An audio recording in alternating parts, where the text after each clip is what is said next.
Okay, so this video is going to look at how we add and subtract surds. Have a look at the earlier videos if you are unsure what a surd is. We've already gone through that. And remember, this is only for the higher tier. So by here, we've got the surd of 3, or the root of 3, plus 2 roots of 3. So what is the answer to that? Well, simply, it's 3 roots of 3. If we add 1 root of 3 plus 2 roots of 3, it's going to give us 3 roots of 3. Remember that there'd be like an invisible 1 in front of the first root of 3. So we're just simply adding the 1 and the 2 and keeping the number underneath the root sign the same. Easy. By here, we've got 2 roots of 5, and we're taking away a root of 5. So that's going to simply leave us with 1 root of 5. 2, take away 1 lot of something, 2 lots of something, take away 1 lot of something, leaves us 1 lot of that thing. So a root of 5. By here, then, we've got a root of 5 plus a root of 3. So in this case, we can't actually do anything with it. The surds have to be the same, or at least the roots do, in order to add or subtract them. So if we've got a different surd, unless we can simplify or change it in some way, we can't add or subtract them together. So the simplest we can get to is the root of 5 plus the root of 3. Now, in this case, we've got the root of 8 plus the root of 18. And the numbers underneath the root signs aren't the same. So can we actually do something with them? Well, yes, we can, because both of these surds or numbers are special in that they've got a square number as their factor.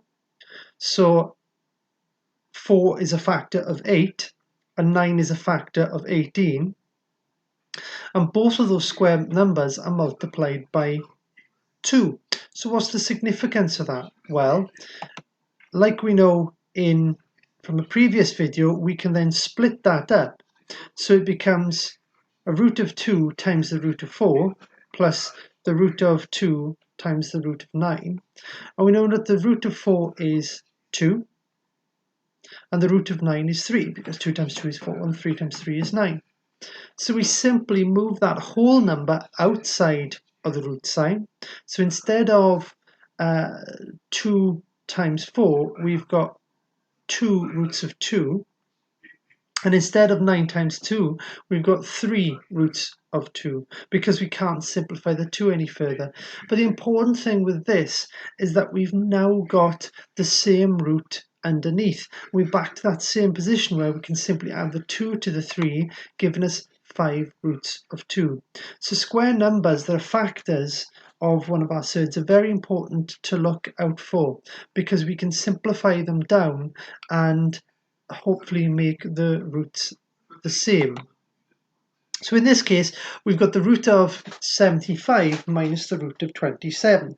So first of all, can you see the key square number here? Well, 75, a factor of 75 is 25, which is a square number, and the factor of 27 is a factor of 27 is 9, which is a square number. So we've got 25 times 3 and 9 times 3. And the key here is, if you look, we've got 24 times 3, 9 times 3. What we're multiplying those square numbers by is the same.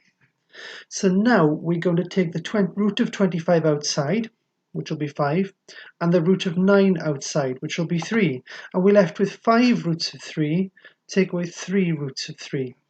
And again, we're back to that simple part at the start where we simply do 5 take away 3, and it's 2 roots of 3.